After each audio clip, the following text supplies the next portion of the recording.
Welcome students. ഇന്ന് discuss ചെയ്യുന്നത് screw gauge. കഴിഞ്ഞ ക്ലാസ്സിൽ വെർണിയർ കാലിപ്പർ കണ്ടു. അതിൻ്റെ ലീസ്റ്റ് കൗണ്ട് എന്ന് പറയുന്നത് 0.1 മില്ലിമീറ്റർ ആയിരുന്നു. അപ്പോൾ നമുക്ക് ആക്യുറേറ്റ് ആയിട്ട് മെഷർ ചെയ്യാൻ പറ്റുന്ന റീഡിംഗ് എന്ന് പറഞ്ഞാൽ 0.1 മില്ലിമീറ്റർ ആണ്. സപ്പോസ് അതിനേക്കാളും കുറവ്, അതായത് ഈ 0.1 മില്ലിമീറ്ററിനേക്കാളും കുറവുള്ള എന്തെങ്കിലും മെഷർമെൻറ്റ് നമുക്ക് എടുക്കണമെങ്കിൽ വെർണിയർ കാലിപ്പർ വെച്ച് എടുത്താൽ അത്ര ആക്യുറേറ്റ് ആയിട്ട് കിട്ടില്ല. കാരണം അതിൻ്റെ ലീസ്റ്റ് കൗണ്ട് 0.1 മില്ലിമീറ്റർ ആണല്ലോ. സോ അതിന് വേണ്ടിയിട്ട് നമ്മൾ യൂസ് ചെയ്യുന്ന ഒരു ഇൻസ്ട്രുമെൻ്റാണ് സ്ക്രൂ ഗേജ് എന്ന് പറയുന്നത്. ഫോർ എക്സാമ്പിൾ, ഒരു തിൻ വയറിൻ്റെയൊക്കെ ഡയമീറ്റർ എടുക്കണമെന്ന് വിചാരിക്കുക. അപ്പോൾ അത് 0.1 മില്ലിമീറ്ററിനേക്കാളും വളരെ കുറവുള്ള ഒരു വാല്യൂ ആണ് അതിൻ്റെ ഡയമീറ്റർ എങ്കിൽ നമുക്ക് സ്ക്രൂ ഗേജ് വെച്ച് വളരെ ആക്യുറേറ്റ് ആയിട്ട് അതിനെ എടുക്കാനായിട്ട് പറ്റും. ഇപ്പോൾ ഇതിനെ സംബന്ധിച്ചിടത്തോളം ഒരു 1 മില്ലിമീറ്ററിനെ 100 ആയിട്ട് ഡിവൈഡ് ചെയ്താൽ അതിൻ്റെ ഒരു പാർട്ട്, അതിലൊരു പോർഷൻ അത്രയും ആക്യുറേറ്റ് ആയിട്ട് നമുക്ക് മെഷർമെൻറ്റ് തരുന്ന ഒരു ഇൻസ്ട്രുമെൻ്റാണ് സ്ക്രൂ ഗേജ് എന്ന് പറയുന്നത്. അതിൻ്റെ ബേസിക് ആയിട്ടുള്ള പ്രിൻസിപ്പിൾ പിന്നെ അതിൻ്റെ വർക്കിംഗ് ഒക്കെയാണ് ഇന്നത്തെ ക്ലാസ്സിൽ നോക്കുന്നത്. അപ്പോൾ ആദ്യം അതിൻ്റെ പാർട്സ് ഏതൊക്കെയാണെന്ന് നോക്കാം. ഇപ്പോൾ ഫിഗറിൽ കാണിച്ചിരിക്കുന്ന പോലെ ഇവിടെ ഒരു ഫിക്സ്ഡ് എൻഡ് ഉണ്ട്.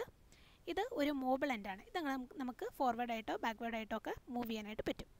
ഇതിൻ്റെ കൂടെ അറ്റാച്ച് ചെയ്ത് വന്നിരിക്കുന്ന ഈ പോർഷനാണ് സ്ലീവ് എന്ന് പറയുന്നത്. അപ്പോൾ ഈ സ്ലീവും സ്ക്രൂവും കൂടി ഇത് പോയേക്കുന്നത് ഒരു സർക്കുലർ ഒരു സിലിണ്ടറിക്കൽ പോർഷനിലേക്കാണ്. അപ്പോൾ ഈ ഒരു സിലിണ്ടറിക്കൽ പോർഷന് നമ്മൾ പറയുന്ന പേരാണ് തിമ്പിൽ എന്ന് പറയുന്നത്. ഇപ്പോൾ തിമ്പിലിന് പുറകിലായിട്ട് മറ്റൊരു പോർഷൻ കാണാം, റാച്ചറ്റ്. അപ്പോൾ റാച്ചറ്റ് നമുക്ക് റൊട്ടേറ്റ് ചെയ്യാൻ യൂസ് ചെയ്യുന്ന ഒരു പോർഷനാണ്.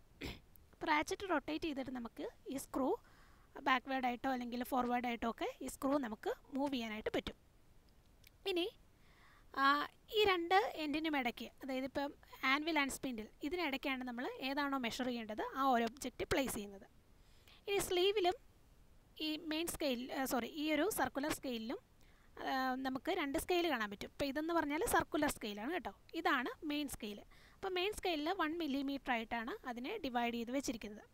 ഈ സർക്കുലർ സ്കെയിലിൽ 100 ഡിവിഷനാണ് ഉള്ളത്. അപ്പോൾ ഇത് രണ്ടും വെച്ചിട്ടാണ്, ഈ രണ്ട് സ്കെയിലിൻ്റെയും സഹായത്തോടു കൂടിയാണ് നമ്മൾ ഒരു ഒബ്ജക്റ്റിൻ്റെ മെഷർമെൻറ്റ് എടുക്കുന്നത്.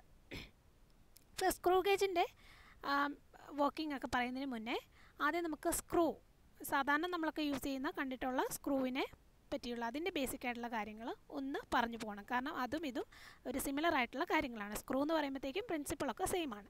അപ്പോൾ അതെന്താണെന്ന് നോക്കാം. ഇത് സാധാരണ നമുക്ക് കാണാവുന്ന ഒരു സ്ക്രൂ ആണ്. നമ്മൾ സ്ക്രൂ ഡ്രൈവറൊക്കെ യൂസ് ചെയ്തിട്ട് എവിടെയെങ്കിലും നമുക്ക് ഏതെങ്കിലും സോക്കറ്റിലേക്ക് നമുക്ക് എൻ്റർ ചെയ്യിപ്പിക്കണമെങ്കിൽ സാധാരണഗതിയിലുള്ള സ്ക്രൂ ഇല്ലേ, അത് തന്നെയാണ് ഉദ്ദേശിക്കുന്നത്. അപ്പം നമുക്കറിയാം, എല്ലാ സ്ക്രൂ എടുത്താലും അതിൻ്റെ അകത്ത് കുറച്ച് ഇത് കണ്ടോ, ഇതുപോലുള്ള ത്രെഡ്, ഇങ്ങനെ കുറച്ച് ത്രെഡ് കാണാനായിട്ട് പറ്റും അല്ലേ. കുറേയധികം ത്രെഡ് ആ ബോഡിയിൽ കാണാനായിട്ട് പറ്റും. അപ്പം നമ്മൾ ഒരു സ്ക്രൂ ഡ്രൈവർ യൂസ് ചെയ്തിട്ടോ എന്തെങ്കിലും യൂസ് ചെയ്തിട്ട് ഈ സ്ക്രൂവിനെ റൊട്ടേറ്റ് ചെയ്യുന്നു. ഇപ്പോൾ ക്ലോക്ക് വൈസ് ആയിട്ട് റൊട്ടേറ്റ് ചെയ്യാമെന്ന് വിചാരിക്കുക. അപ്പോൾ എന്താ ചെയ്യുക? It will enters in a particular socket where we want to enter.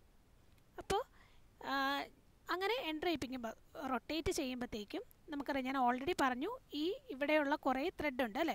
അപ്പോൾ ഈ ത്രെഡിൻ്റെ ഒരു പ്രത്യേകത എന്തെന്ന് വെച്ചാൽ, ഈ രണ്ട് കൺസിക്യൂട്ടീവ് ത്രെഡിൻ്റെ ഡിസ്റ്റൻസ് എന്ന് പറഞ്ഞാൽ സെയിം ആയിരിക്കും, അല്ലെങ്കിൽ അത് തമ്മിലുള്ള ഡിസ്റ്റൻസ് കോൺസ്റ്റൻ്റ് ആയിരിക്കും. ആ കോൺസ്റ്റൻ്റ് ഡിസ്റ്റൻസിന് പറയുന്ന പേരാണ് പിച്ച് എന്ന് പറയുന്നത്. ഇവിടെ ഞാൻ കൊടുത്തിട്ടുണ്ട്.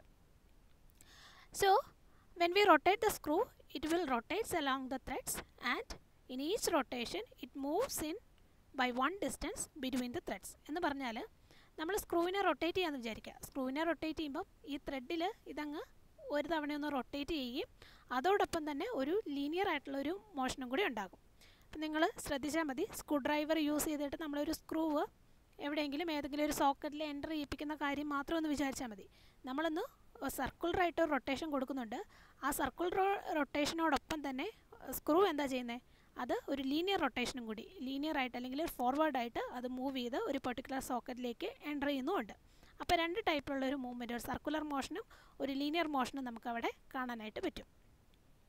ഇനിയാണ് പിച്ച് എന്ന് ഞാൻ ഓൾറെഡി, പിച്ചിനെ പറ്റി ഞാൻ ഓൾറെഡി പറഞ്ഞിട്ടുണ്ട്. It is the distance between 2 consecutive thread അല്ലേ. അപ്പോൾ അതിൻ്റെ ഒരു ഡെഫിനിഷൻ എന്ന രീതിയിൽ നമുക്ക് വേണമെങ്കിൽ പറയാവുന്നത്, pitch of the screw is the distance moved by the screw along its axis in one complete rotation of its head. ഞാൻ ഈ സ്ക്രൂ ഗേജിൻ്റെ കാര്യം വെച്ച് തന്നെ പറയാം. അതായത് പിച്ച് ഓഫ് ദി സ്ക്രൂ എന്ന് പറയുന്നത്, ഇപ്പോൾ നമ്മളൊരു ഇതിൻ്റെ അകത്തൊരു 100 ഡിവിഷൻ ഉണ്ടല്ലോ. അപ്പോൾ നമ്മൾ ഒരു തവണ ഇതങ്ങ് ഈ ഒരു റാച്ചറ്റ് യൂസ് ചെയ്തിട്ട് ഈ സർക്കുലർ സ്കെയിൽ ഒരൊറ്റ തവണ അങ്ങ് റൊട്ടേറ്റ് ചെയ്യാമെന്ന് വിചാരിക്കാം. അപ്പോൾ ഒരു തവണ റൊട്ടേറ്റ് ചെയ്ത് കഴിയുമ്പോൾ തീർച്ചയായിട്ടും ഞാൻ പറഞ്ഞില്ല, ഈ റാച്ചറ്റ് യൂസ് ചെയ്തിട്ട് ഒരു തവണ റൊട്ടേറ്റ് ചെയ്യുമ്പം ഈ സ്ക്രൂ മുന്നോട്ട് അത് മൂവ് ചെയ്യും അല്ലേ. അപ്പോൾ ഒരു തവണ റൊട്ടേറ്റ് ചെയ്യുമ്പോൾ ഈ സ്ക്രൂ എത്ര ഡിസ്റ്റൻസ് മൂവ് ചെയ്യുന്നോ ആ ഡിസ്റ്റൻസിന് പറയുന്ന പേരാണ് പിച്ച്. ആ ഡിസ്റ്റൻസ് എന്തിന് ഈക്വൽ ആയിരിക്കും? ഈ രണ്ട് കൺസിക്യൂട്ടീവ് ത്രെഡിൻ്റെ ഡിസ്റ്റൻസിന് ഈക്വൽ ആയിരിക്കും.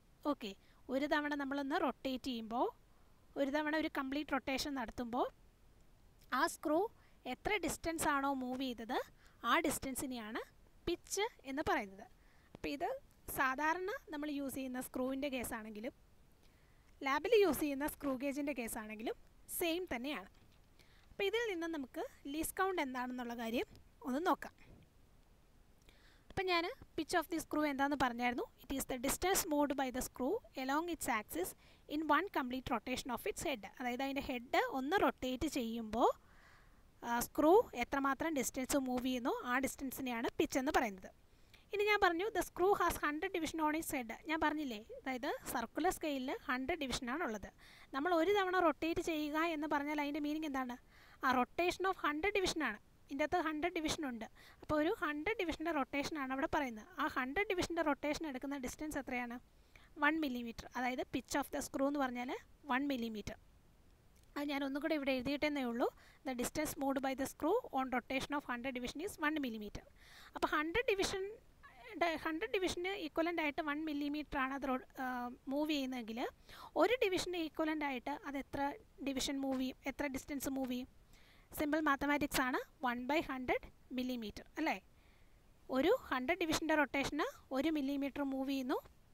അങ്ങനെയാണെങ്കിൽ ഒരു ഡിവിഷന് വേണ്ടിയിട്ട് അത് എത്ര മില്ലിമീറ്റർ മൂവ് ചെയ്യുന്നു എന്ന് പറഞ്ഞാൽ 1/100 മില്ലിമീറ്റർ അല്ലേ. അതിന് പറയുന്നത് എന്താണ്? 0.01 മില്ലിമീറ്റർ ഓർ സെൻറ്റിമീറ്ററിലാണെങ്കിൽ 0.001 സെൻറ്റിമീറ്റർ. അപ്പോൾ വേറൊരു രീതിയിൽ നമുക്ക് പറയാം, the least distance that can be measured by the movement of the screw, that is 0.01 millimetre. ഇല്ലെങ്കിൽ the least count of the screw gauge is 0.01 millimetre.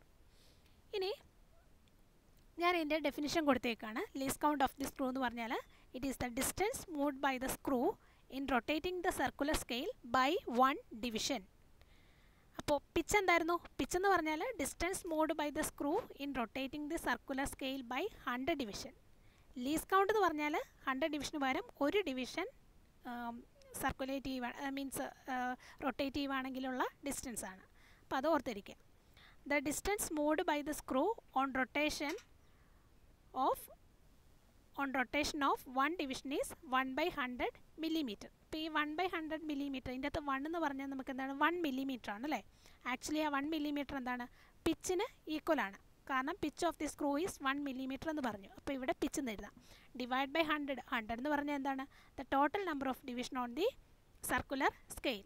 So least count is equal to pitch divided by total number of division on the circular scale. ഇതാണ് general equation.